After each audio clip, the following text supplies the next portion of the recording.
Hi, my name is Dr. Keren Queiroz. I am a postdoc at Federal University of São Carlos in Brazil.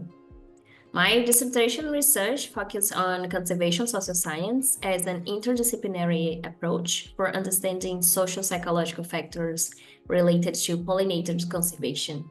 And my work now focuses on understanding the role of citizen science for biodiversity conservation and human-nature connection through inter and transdisciplinary approaches, integrating social psychology and human science theories and methods.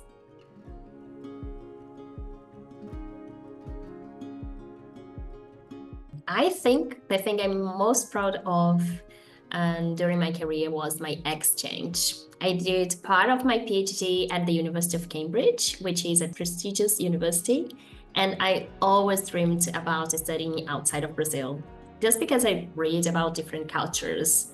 And when I got the scholarship and funding from CAP Sprint, a program in Brazil, for me to spend 6 months outside of my country, I was extremely happy. And it was a really amazing time in my career, also challenging, but I think this was the great point of my career. I am also really proud of getting my current postdoc position because when I finished my PhD, I was feeling confident of follow our academic career. And I was applying for a lot of positions. And when I got this one where I'm working on, I was really proud, and I think it's a big step.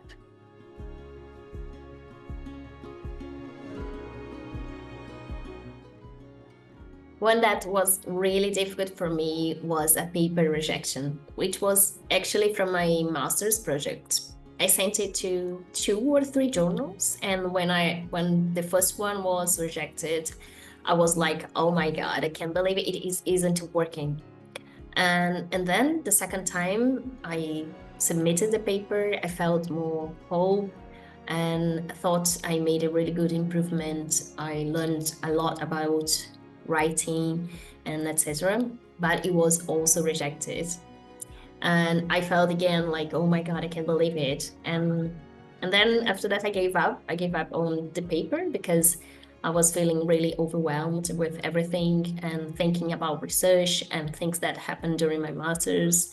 And I felt that in working on this paper, I learned a lot, but I felt that I wasn't doing a good job with this submission.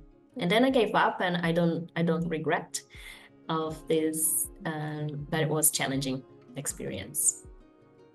I spent a lot of time trying to accept the failure and also trying to accept that it's normal. But sometimes I face insomnia. I think about or talk about it, or face some time not working or making progress in my research because I was overthinking about the paper rejection.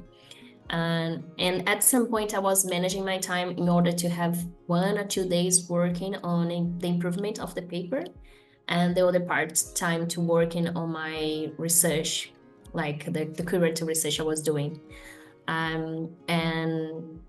But I found it really difficult to manage the 2 tasks at the same time because the emotional part of the rejection was imperative. And I think I learned a lot after this rejection, but yes, was a challenging.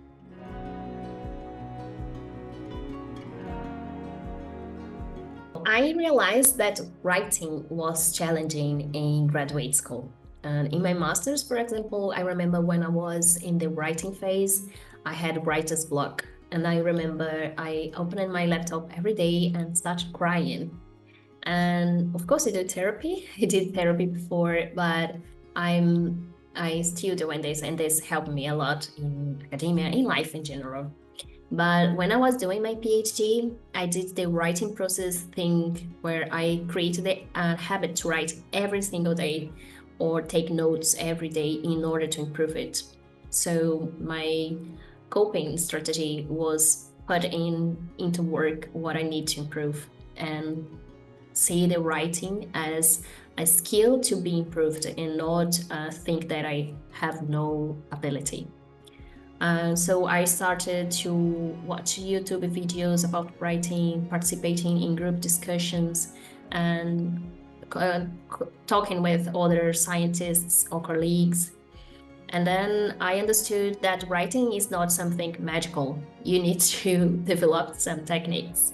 And then I was like, oh, this is good. And also I learned that just as important as learning how to write is that it's important to share how you learn about this aspect of academic life.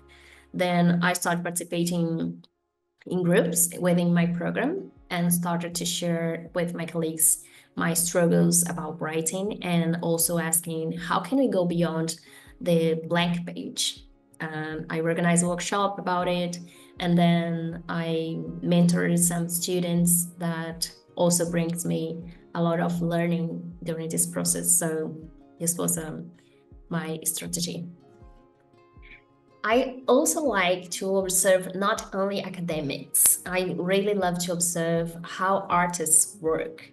I believe that science is a kind of art. So we need to be creative, we need to be interactive, and we need to make an impact in the world. And artists do the same thing. But I feel that they are more free about it, like they are not really systematic, or maybe they are. So I consume a lot of art and also art processes and creative processes. So I also engage myself in this learning new artistic abilities and things like this about others researchers. And I also like to ask people about their field of research or in parallel, but myself on artistic activities like lettering or theater and singing and dancing. I think this makes myself more creative to make research.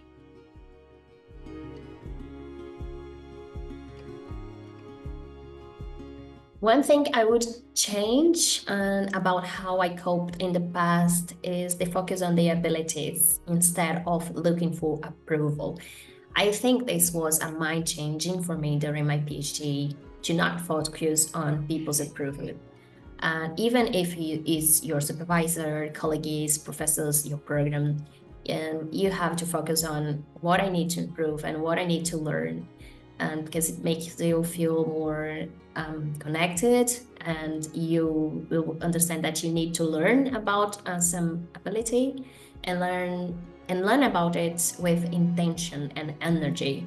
So also you need to know that you don't know everything. This is why we do science, and this is why we study.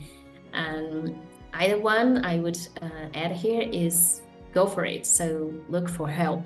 If you need help, look for help and ask people with more experience or more skills to give you some advice or tips about how can you deal with the failure.